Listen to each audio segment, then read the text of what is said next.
Bayangkan orang yang sakit boleh ada mindset yang macam tu, tapi orang yang sihat tak semestinya ada. Okay, hari ni kita kena balik sebab esok kita nak pergi mengundi. Okay guys, memang berpeluh bermawa nak ke di ATC. Okay guys, sepenat-penat Hana ni kan, teringat masa Hana pergi IKN hari tu, teman Mak Ana sekejap. Orang aunty ni dia cakap macam ni, bayangkan orang biasa kemo buat satu hari tu penat tau. Tapi dia kata on that day dia memang ada tenaga. And bayangkan dia duduk KL guys. So after the chemo, on that day, ya Allah, dia chemo sampai pukul 9 lah macam tu. 9 malam. And then dia boleh naik LRT, and then boleh tukar lagi, exchange untuk pergi ke kawasan KL.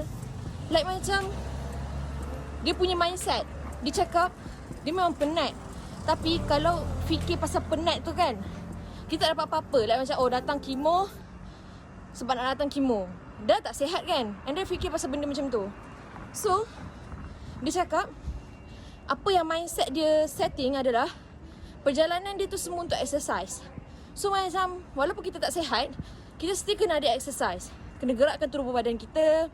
So sepenat-penat Hana ni, bayangkan orang yang sakit boleh ada mindset yang macam tu, tapi orang yang sihat tak semestinya ada. So guys, marilah betulkan mindset kita, okay? Bye-bye.